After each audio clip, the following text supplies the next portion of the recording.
Nessa última quarta-feira do ano, eu quero trazer algo um pouquinho diferente do que eu tenho feito aqui toda quarta-feira, todo domingo. Eu quero trazer uma meditação, mas uma meditação em torno de um personagem histórico. Eu quero falar um pouquinho e apresentar para os amados irmãos a vida de um homem e o seu compromisso com Deus. Normalmente, quando nós lidamos com biografias, nós acabamos sendo muito estimulados por este comportamento, por aquilo que as pessoas fazem e nos ensinam a fazer. Nessa noite, então, eu quero falar de um grande teólogo que tem influenciado a vida de muitos outros estudiosos do nosso tempo, e ele nos ajudará a estabelecer as metas e os planejamentos para 2017. Todos os anos, neste mesmo período, nós começamos a fazer planos para o ano seguinte.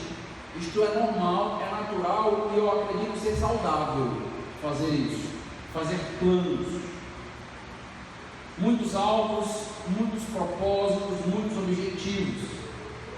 Existem listas e mais listas de desejos, de compromissos que devem ou pretendem ser assumidos para o próximo ano. Emagrecer aparece em quase todas as listas na internet. Esse ano eu vou me controlar mais, vou perder peso. Poupar dinheiro também é um outro compromisso que aparece aí com um grande número de adeptos. Quando nós lidamos com a igreja e com os irmãos, normalmente nós temos sempre uma renovação do compromisso de conseguir ler toda a Bíblia agora em um ano. Muitos começam com grande ânimo, começam bem, mas não terminam tão bem e não conseguem então concluir a sua leitura. Outros conseguem, outros já têm essa disciplina, mas normalmente a meta volta à tona no final do ano. Este ano eu vou conseguir ler a Bíblia toda. Um outro compromisso que normalmente se faz é: este ano eu vou decorar mais versículos do que eu decorei em 2016, eu vou ter mais textos na mente. E aí nós começamos a fazer vários compromissos com a ideia de não faltar nenhum culto de oração. Então, no próximo ano eu vou lutar para não faltar nenhum culto da igreja, nenhuma EBD, nenhum culto de oração. Este ano eu tive algumas falhas, mas ano que vem eu vou tentar então conseguir. Então, sempre que vai se encerrando o ano e se inicia um próximo, o nosso coração ele se enche dessas expectativas. As expectativas são renovadas e nós começamos a pensar: neste próximo ano vai dar certo, neste próximo ano eu vou conseguir. Esta expectativa é boa, desde que seja acompanhada com disciplina. Nada se consegue sem disciplina na vida, sem que você de fato se esmere, sem que você lute para que você consiga chegar em um alvo, em algum propósito. E também, além da disciplina, nós precisamos da total e completa dependência do Senhor, porque sem o Senhor não adianta disciplina, porque nós não vamos chegar a lugar nenhum. A dúvida que sempre me incomoda todos os anos, no final do ano, é a seguinte: quais propósitos eu devo perseguir? Quais propósitos eu devo estabelecer para este próximo ano? Quais itens devem constar na minha lista, de maneira que agrade a Deus e que seja edificante para a minha alma? Essa noite eu quero apresentar para os amados irmãos uma pequena lista que talvez te ajude, norteie você na confecção da sua própria, na confecção dos teus planos aí para 2017. Eu quero basicamente falar do que é conhecido na história como as resoluções de Jonathan Edwards. eu selecionei algumas delas para então trazer como propostas para 2017 na nossa vida e na vida da igreja. Eu selecionei 12, são 70, mas você também tem o direito de ler as 70 e selecionar as que você achar interessante e achar aí que serão viáveis. Eu fiz a minha seleção aqui de 12. Certamente eu poderia citar várias outras, mas por conta do nosso tempo e da minha proposta, eu selecionei apenas 12. Talvez você se pergunte, por que Jonathan Edwards? Por que o pastor selecionou as resoluções deste tal Jonathan Edwards? Quem é esse homem? Por que então falar dessas tais resoluções dele? Meus irmãos, nós falamos dessas resoluções porque elas são clássicas. O que isso significa? Elas marcaram a história, elas marcaram a vida de muitos e muitos crentes após a vida deste homem, porque em Jonathan Edwards nós conseguimos enxergar piedade e profundidade teológica. Isto não se encontra em todo mundo. Isto na realidade é uma grande raridade. Quando nós falamos de história da igreja, a história da igreja teve muitos embates justamente por conta de uma ênfase sobre a erudição e em outro momento uma ênfase sobre a piedade. E nunca houve um equilíbrio entre isso. Sempre aqueles grupos piedosos abriam mão de uma vida mais acadêmica, dos estudos, e aqueles que estudavam bastante abriam mão de uma vida santa, de uma vida piedosa, das disciplinas espirituais. E em Jonathan Edwards nós encontramos um elemento, um elo entre essas duas áreas, entre esses dois pontos aí dentro da teologia. Por isso ele é tão importante. John Piper, por exemplo, que os irmãos conhecem bem, alguns já leram livros dele aqui na igreja, ele afirma que Jonathan Edwards foi o maior teólogo que ele já teve acesso. Só para que os amados irmãos possam entender a estatura deste homem. Lógico que a ideia não é trazer glória para Jonathan Edwards. O propósito é trazer glória para o Deus que capacitou ele. Ele é apenas um instrumento em todo o processo. Mas nós queremos lidar com pessoas que são exemplares para que nós tenhamos, então, um padrão a seguir. O John Piper afirma que todo o conceito que ele tem na qualidade de hedonismo cristão é proveniente de Jonathan Edwards. Quando ele fala sobre a questão da glória de Deus e de nos alegrarmos, de nos contentarmos em contentarmos a Deus, de nos alegrarmos em alegrar a Deus, porque a nossa grande meta não é nos auto-alegrar, mas quando nós alegramos e satisfazemos a Deus, automaticamente nós somos satisfeitos. E isto é o que é chamado de hedonismo cristão, de maneira bem simples aqui. Então existem vários livros, o John Piper trabalhando toda essa questão, e eu estou aqui simplificando toda a ideia. John Piper afirma que Jonathan Edwards é o seu teólogo de cabeceira, é aquele que o influenciou e continua influenciando sua vida até hoje. Certamente os irmãos já ouviram falar também de um homem chamado Martin Lloyd Jones, também alguém muito famoso, o médico da rainha da Inglaterra, que abandonou essa honrosa posição para ser um pregador do Evangelho. E ele afirma que não existe nenhuma posição neste mundo e nesta terra mais honrosa do que ser um pregador do Evangelho. Por isso ele não pensou duas vezes em abandonar sua posição real diante da rainha. E Lloyd Jones, que também foi um grande influenciador da igreja e de muitos outros teólogos, ele faz a seguinte afirmação sobre Jonathan Edwards, aqui eu quero ler para os amados irmãos. Talvez seja tolice, mas sou tentado a comparar os puritanos aos Alpes, Lutero e Calvino ao Himalaia. e Jonathan Edwards ao Monte Everest. Para mim, ele sempre foi o homem mais parecido com o apóstolo Paulo. Nós estamos falando de um grande servo de Deus, de um grande teólogo, falando de um outro grande servo de Deus.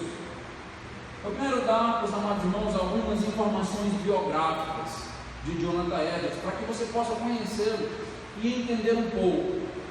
Eu me sinto, como pastor, devedor de que você conheça alguns teólogos importantes que podem te influenciar grandemente. É por isso que muitas das vezes nós indicamos livros, nós trabalhamos autores e citamos para que você os conheça e leia esse tipo de literatura. Jonathan Edwards nasceu em 5 de outubro de 1703. Seus pais, o seu pai se chamava Timóteo, sua mãe Esther. Eles tiveram 11 filhos, sendo que Jonathan Edwards foi o único homem dentre todos esses filhos. O pai dele era um pastor muito conhecido, que passou mais de 60 anos pastoreando a mesma igreja. Algo belíssimo e raro nos nossos dias, onde pastores passam 4, 5, 10 anos e saem da igreja. E nós temos aqui um grande exemplo na vida de Edwards. Edwards, ele se converteu aos 17 anos, jovem.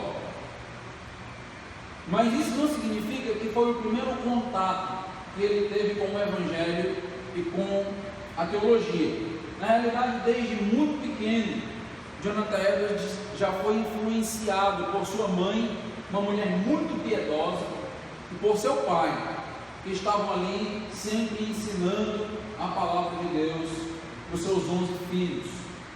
A conversão de Jonathan Edwards é descrita da seguinte maneira, é uma citação dele autobiográfica, falando a respeito da sua própria conversão.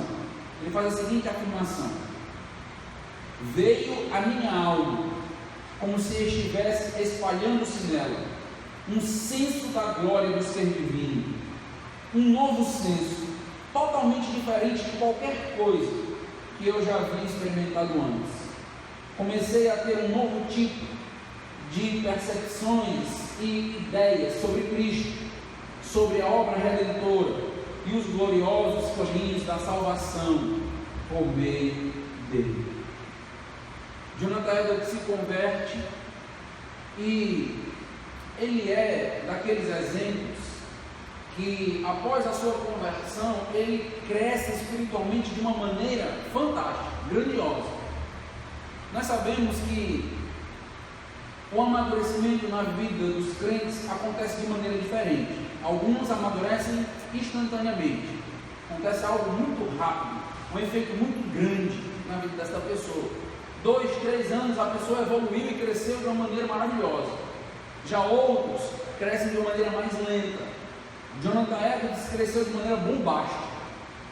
Ele, então, aos 17 anos, após a sua conversão, ele começa a sentir o desejo de refletir e pensar sobre cada conceito de Cristo que ele tinha aprendido na confissão de Westminster.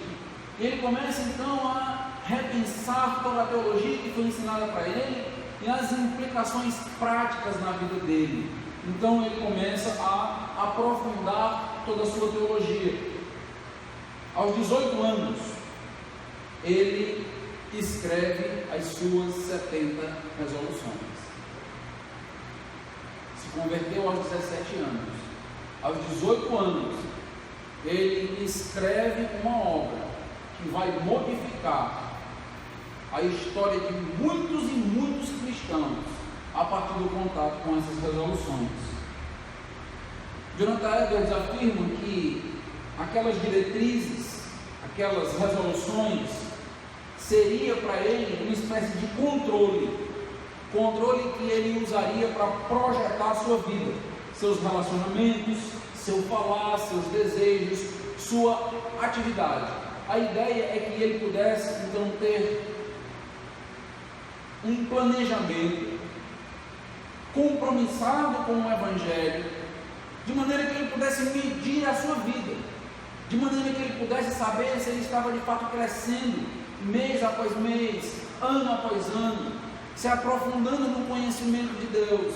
Então ele faz essas resoluções para que ele pudesse crescer em piedade, crescer em santidade, crescer em conhecimento, e que ele pudesse se autoavaliar diante de todo este conhecimento.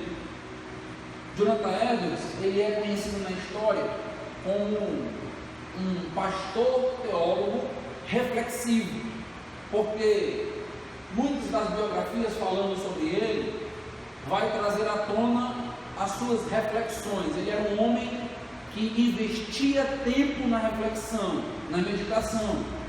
É dito que onde Jonathan Edwards estivesse, ele estaria com um bloquinho de notas e ali uma caneta, algo para que ele pudesse anotar. E esses pensamentos de Jonathan Edwards eram todos, então, colocados no seu casaco.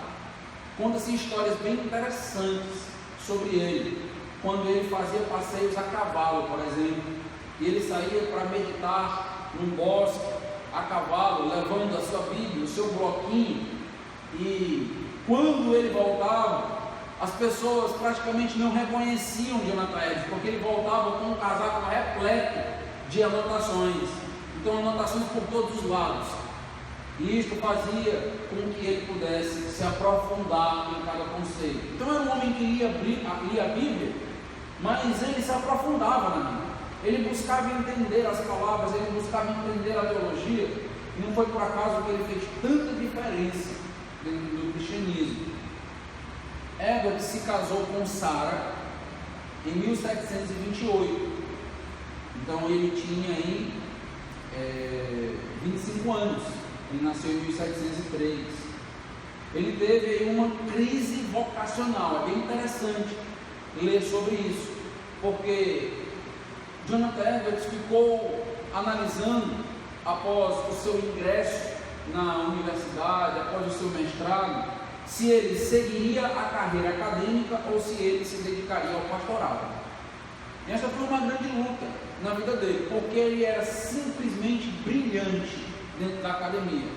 Foi o melhor aluno da sua turma e considerado alguém pelos próprios professores genial. Ele ficou entre pastorear o rebanho, cuidar de vidas, pregar, ensinar, mas trabalhar de uma maneira bem mais forte dentro de uma universidade, voltado então para a academia. Ele decidiu, e muitos biógrafos afirmam que por conta do exemplo de seu pai, ser pastor. E ele então começou a pastorear. Aos 26 anos, ele assumiu a igreja do seu avô e foi pastor ali também por 26 anos, ali lidando com aqueles irmãos, aquelas ovelhas. Edwards, meus irmãos, foi um dos maiores inimigos do arminianismo. Então, se você quer lidar com um bom teólogo em um embate arminiano, você tem que ir para Edwards.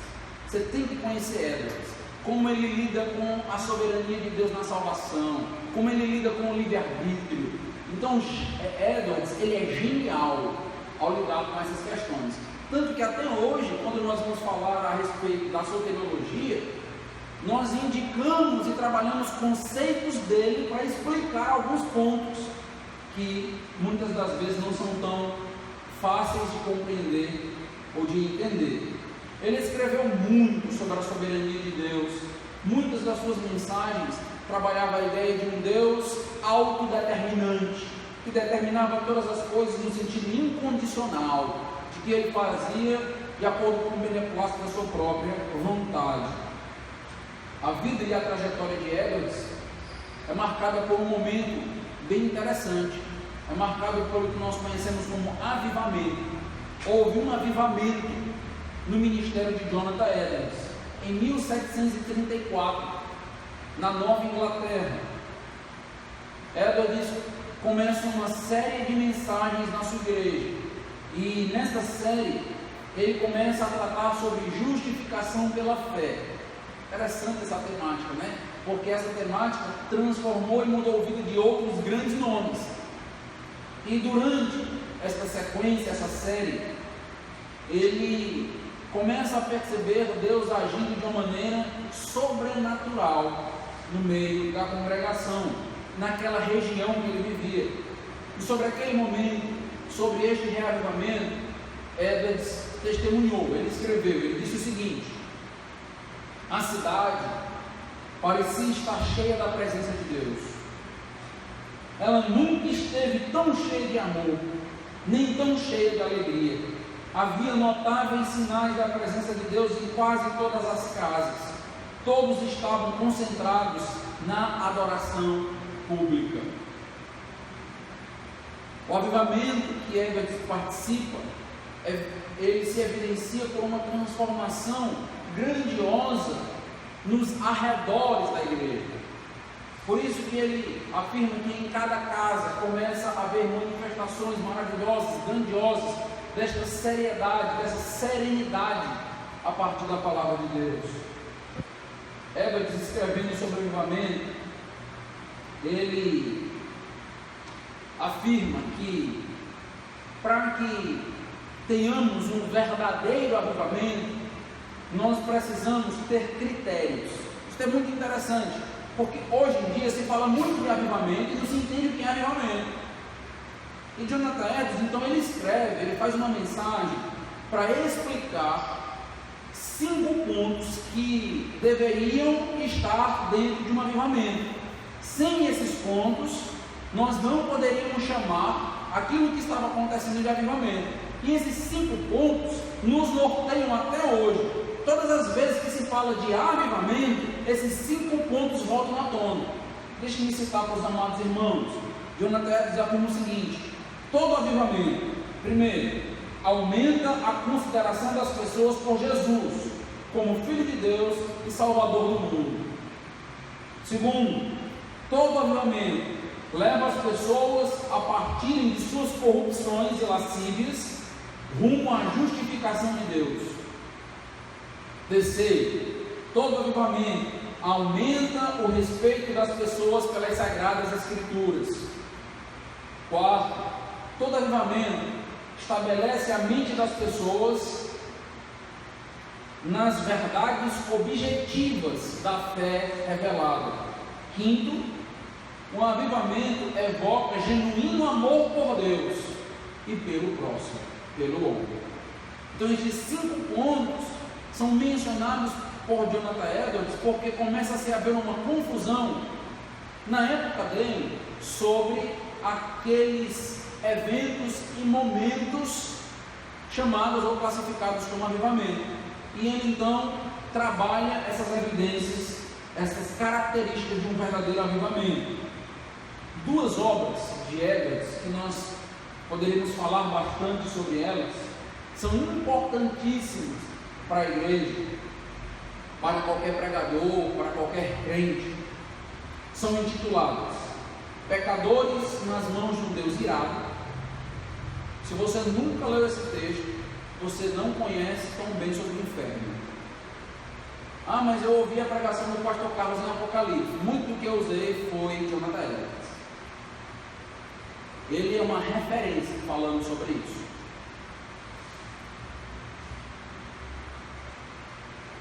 E quando Jonathan Edwards pregou essa mensagem, é dito, nós não sabemos se é verídico ou não, são relatos, que pessoas ao ouvirem as pregações, elas se seguravam nos bancos, com medo do chão se abrir, e elas caírem diretamente no tormento infernal que Jonathan Edwards estava descrevendo.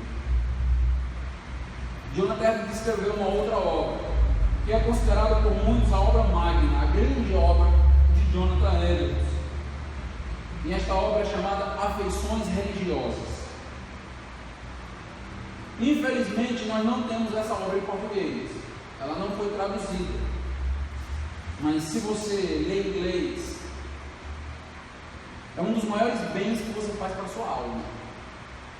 Ler esta obra. Ela não é tão simples, tão fácil de ser compreendida, mas vale a pena o esforço mental. Nós temos livros que resumem as afeições religiosas. Inclusive, mais à frente nós vamos adotar um desses livros para a gente estudar nas sociedades. É muito interessante, é muito bom. Mas é apenas um resumo daquilo que ele escreveu. Esta última obra, Afeições Religiosas, tem um propósito de mostrar a diferença entre um verdadeiro crente, um crente genuíno e um crente enganado, um crente falso, alguém que de fato não entendeu o Evangelho, alguém que está na igreja, alguém que tem Cristo nos lábios, mas que de fato não tem afeição religiosa. E ele vai lidar então com esse contexto, porque na época dele, ele lidou também com um momento de esfriamento da igreja. Houve um grande avivamento, mas por outro lado também houve um grande esfriamento. E mediante esse esfriamento, ele começa então a pensar, meditar, escrever sobre as características que alguém deve ter para que de fato possa ser considerado um crente genuíno. E esta é a obra grandiosa dele. Caso você deseje ler um pouco mais sobre o Jonathan Edwards, existem algumas obras acadêmicas em português, mas existe um livro simples, um livro que, de uma maneira bem resumida, fala da biografia dele e também das 70 resoluções, que é este livro, As Firmes Resoluções de Jonathan Edwards, de Steve Lawson. Então, este livro, ele pode te ajudar muito. É um livro muito bom, e ele vai fazer uma análise das 70 resoluções, ele vai fazer um arranjo dessas resoluções.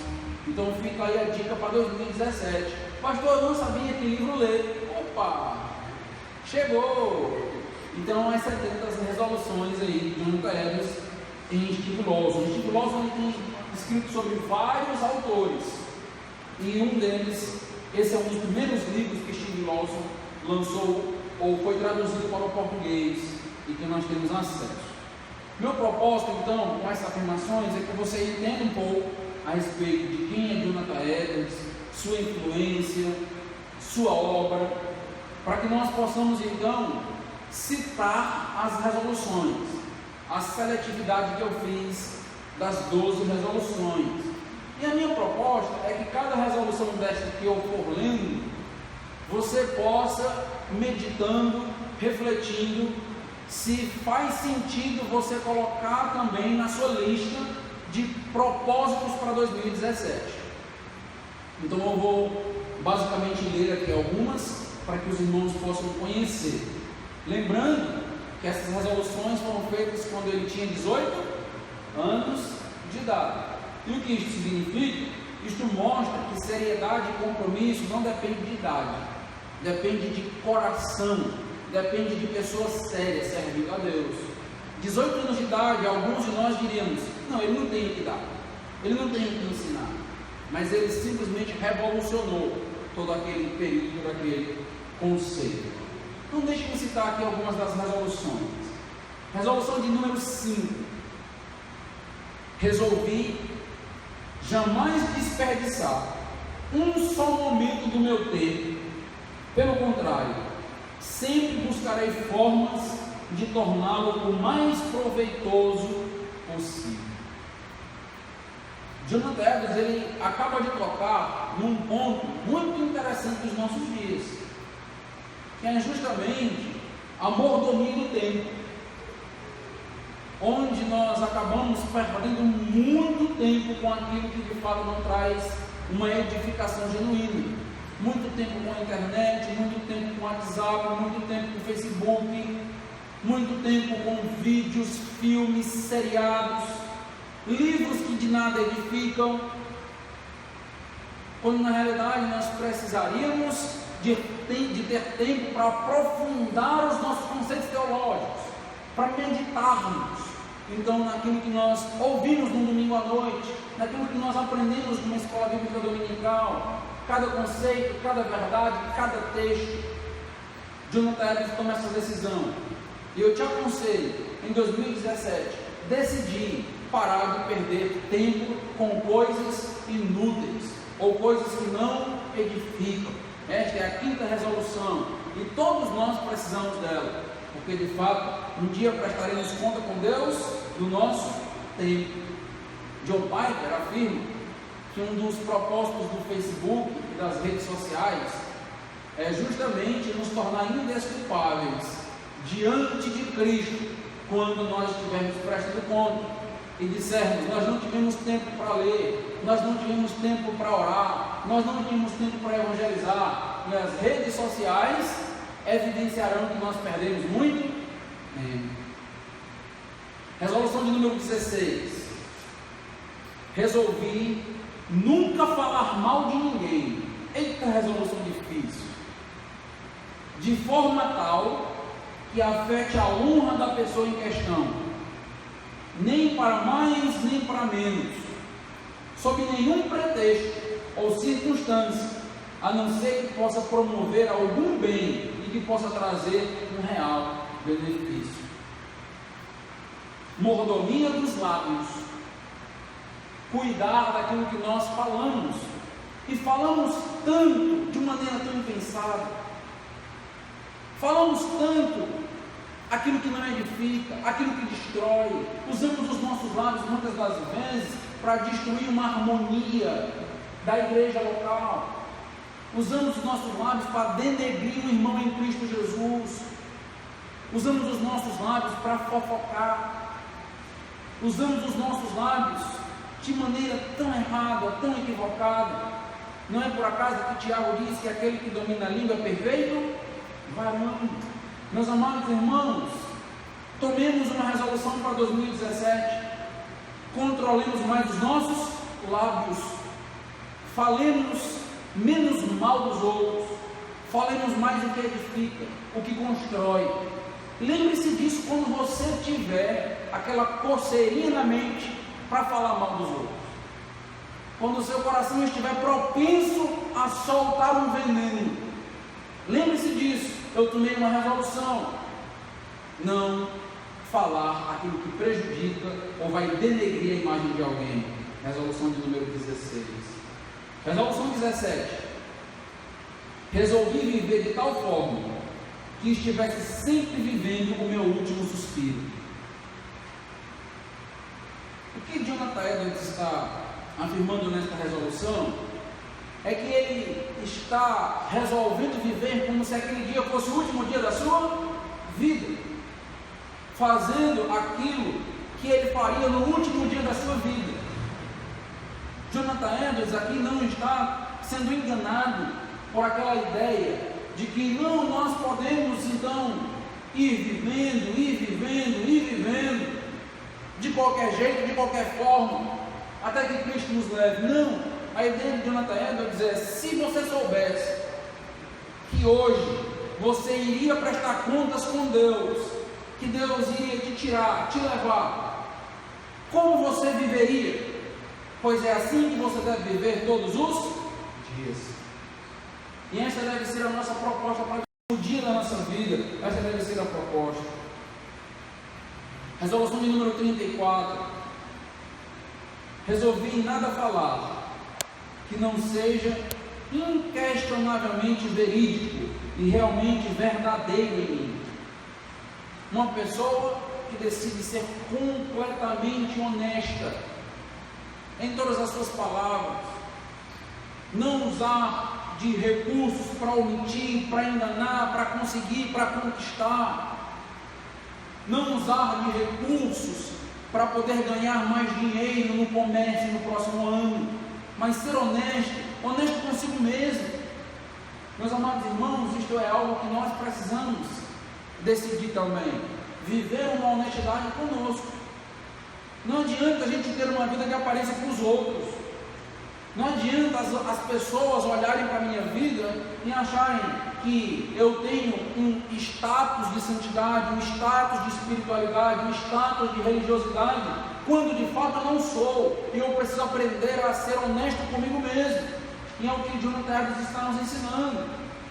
Nós precisamos aprender a ter uma honestidade que comece conosco, em olhar para o espelho e ser honesto com o espelho, com a imagem que nós vemos. Isso é muito importante. Resolução de número 37. Resolvi inquirir todas as noites, ao deitar-me, onde e em quais circunstâncias fui negligente, que atos cometi e onde me pude negar a mim mesmo. Também farei o mesmo no fim de cada ano, de cada mês e de cada semana. Algumas resoluções, você encontra a data, o dia específico que foi escrita. Esta é uma delas. Nós temos aí o período de 26 de dezembro de 1722. Então, o que nós temos nesta resolução? Nós temos alguém que, ao colocar a cabeça no travesseiro, faz uma averiguação no seu dia, faz uma checagem dos seus atos, dos seus comportamentos, dos seus pensamentos, dos seus sentimentos. Não é alguém que vai vivendo deixando que a vida possa prosseguir sem análise, sem reflexão, sem contrição e pedido de perdão. Então, Jonathan Edwards decide a cada dia, a cada mês, a cada ano,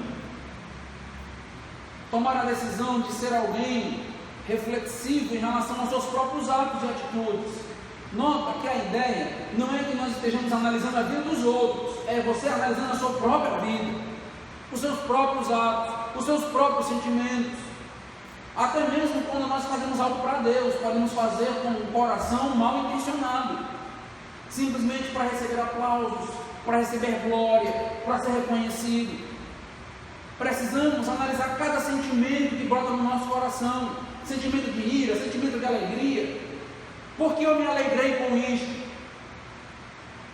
Porque eu senti certo prazer em um pecado, em ver alguém não se dando tão bem na vida? Porque eu senti tanta tristeza, tanto desânimo em me voltar para uma leitura bíblica, me voltar para um tempo de oração e devoção, me voltar para a igreja, no serviço do Senhor? Cada desânimo deve ser analisado à luz das Escrituras na presença do Senhor. Cada sentimento, atitude, pensamento, essa é a decisão que acredito ser exemplar para todos nós e que deve ser assumida para 2017. Resolução 43. Resolvi que a partir daqui, até que eu morra, nunca mais agirei como se me pertencesse a mim mesmo, de algum modo, mas inteiramente e sobejamente pertencente a Deus. Porque se cada momento de minha vida fosse um normal dia de culto a Deus, melhor dizendo, como se cada dia da minha vida fosse um normal dia de culto. A ideia de Jonathan Edwards aqui é ele analisar se de fato ele é inteiramente de Deus, se ele se colocou inteiramente ao lado do Senhor, ou se ele ainda, em algumas áreas da sua vida, é o dono do seu coração, das suas ações, dos seus sentimentos. A ideia de Jonathan Edwards é que muitas das vezes nós entramos em conflito entre o senhorio de Jesus e o meu senhorio, entre áreas que de fato eu não dediquei ao Senhor, áreas que eu não permiti que o Senhor agisse e governasse, áreas que eu continuo teimando em mandar, teimando em controlar, sem entregar nas mãos de Deus. E ele então resolve fazer essa análise na vida dele, de maneira que todos os dias ele resolve sacrificar-se diante do altar do Senhor, entendendo que ele pertence somente a Deus. Como nós precisamos desse tipo de análise, meus irmãos, desse tipo de reflexão, entender que todas as áreas da nossa vida é de Deus, porque muitas das vezes o nosso coração é de Deus, mas o nosso bolso é nosso. Incrível como nós damos para Deus algo tão profundo que é o nosso coração, mas escondemos dele coisas tão simples e passageiras. Isto simplesmente mostra que o nosso coração não foi dado totalmente, completamente a Deus. Resolução de número 45. Resolvi também que nenhum prazer ou deleite, dor, alegria ou tristeza nenhuma afeição natural, nem nenhuma das suas circunstâncias correlacionadas me seja permitido, a não ser aquilo que promova a piedade. O que ele está dizendo aqui é que ele tem controle sobre os seus sentimentos. E uma das maiores mentiras que existe nos nossos dias, é que nós não controlamos os sentimentos. Biblicamente, nós somos convocados, nós recebemos ordens para controlar certos sentimentos. Como assim, pastor? Por exemplo, Filipenses capítulo 4, versículo 4, diz assim: alegrai-vos, mais uma vez eu digo, alegrai-vos. Se você notar lá a palavra, é um imperativo, é uma ordem. Você tem que se alegrar. Sem alegria você está em pecado. Isso é cristianismo. Mas normalmente nós pensamos o quê? Não, a alegria vem, a alegria brota. Eu só faço quando brota a alegria. Isto é herético, é heresia. A alegria, ela é dada pelo Espírito Santo. É fruto do Espírito Santo. Amor, alegria, paz, longanimidade, benignidade, bondade, fidelidade, mansidão, domínio próprio. Tudo isso vem de Deus. Então nós não podemos simplesmente aceitar que a tristeza bata na portinha do meu coração e ela agora venha fazer morada em mim. Porque na realidade nós somos chamados a amar. Pastor, mas eu aprendi que ninguém controla o amor. O amor é incontrolável, não o amor bíblico.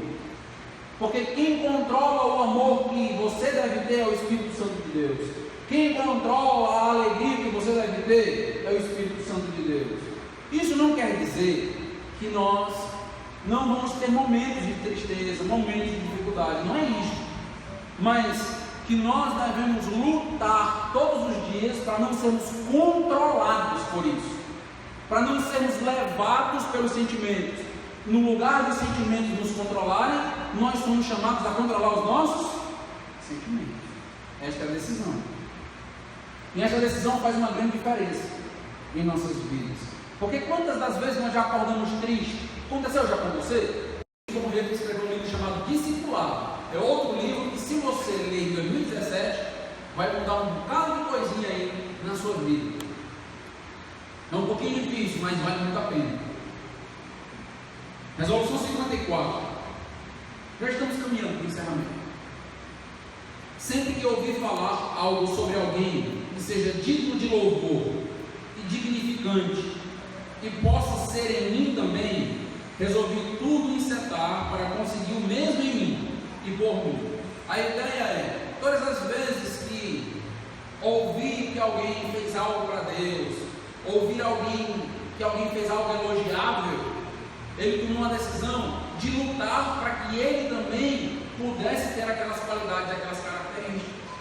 Não por causa simplesmente da pessoa, mas porque aquilo glorificava Deus, porque aquilo era elogiável diante de Deus, aquilo era bom.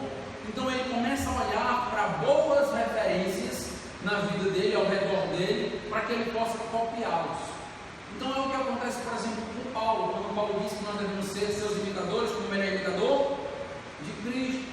O que acontece nos nossos dias é que muitas das vezes tomamos péssimas referências e aí nós acabamos desanimados na vida cristã. Você deve procurar boas referências. Existem, meus irmãos, aqueles que não se dobraram diante de Baal ainda.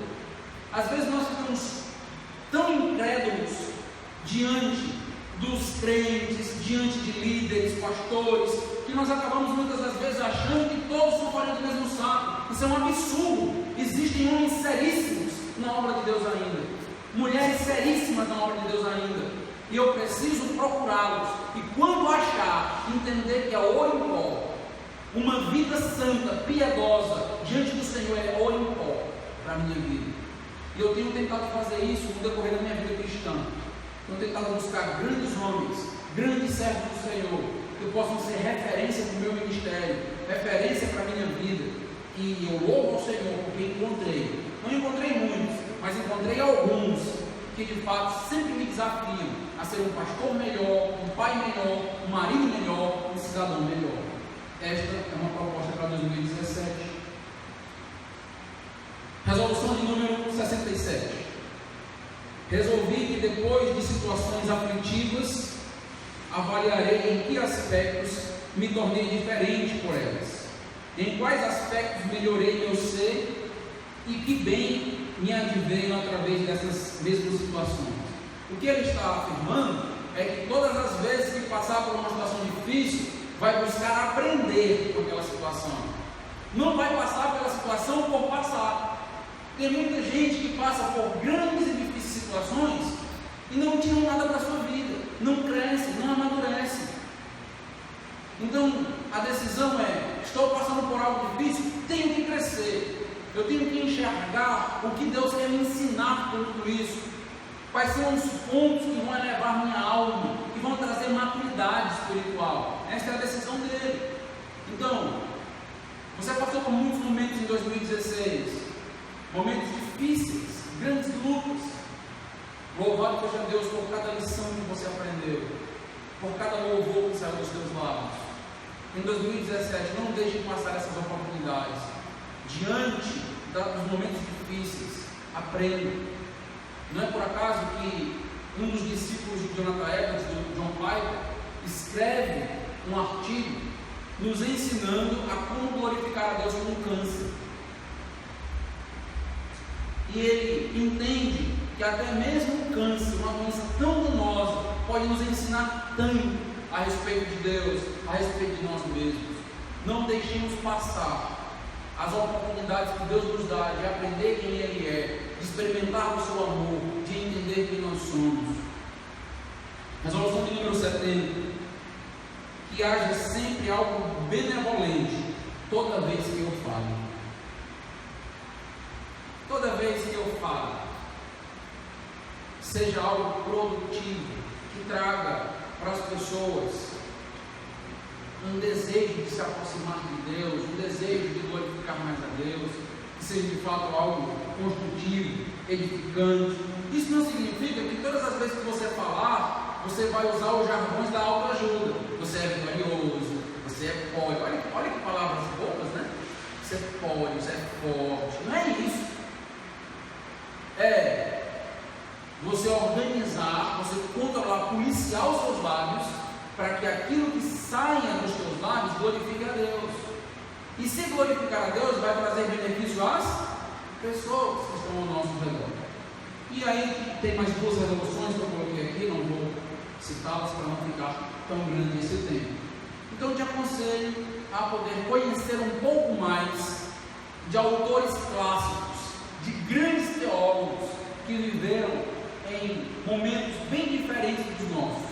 Não é por acaso que normalmente nós aconselhamos o seguinte: todas as vezes que você for ler um autor, procure equilibrar autores contemporâneos e autores clássicos. Nunca caia no erro de ler apenas autores contemporâneos, autores que estão se lançando agora. Ficar lendo apenas blogs e citações de Facebook. Você nunca vai crescer. O seu músculo espiritual, o seu músculo teológico nunca vai se desenvolver. Porque grandes riquezas existem nessas mentes. Grandes riquezas existem nesses homens. Eu poderia falar de cada um deles. Poderia fazer um curso de oração para mostrar e explicar para os amados irmãos vários desses homens. E falar de John Owen, um homem que fala sobre a mortificação do pecado como nenhum outro. Não conhecer John Owen é pecado. Porque o tratado que ele faz sobre a alma humana é único, é grandioso. Que isso te incentive a ler mais em 2017, a conhecer mais. Mas lembre-se, conhecimento deve ser aliado à vida piedosa. Esse é o exemplo que Jonathan Edwards para a nossa vida. Vamos orar. Deus amado, Deus Todo-Poderoso, te glorifico, te agradeço pelas lições que tenho aprendido na vida deste homem. Obrigado a Deus, porque eu conheço já há aproximadamente 15 anos e ele tem influenciado a Deus em muitas áreas da minha vida, principalmente a Deus os conceitos soteriológicos. Obrigado a Deus por ver em Jonathan Edwards um homem preocupado com a tua glória, um homem preocupado, ó Deus, em te agradar.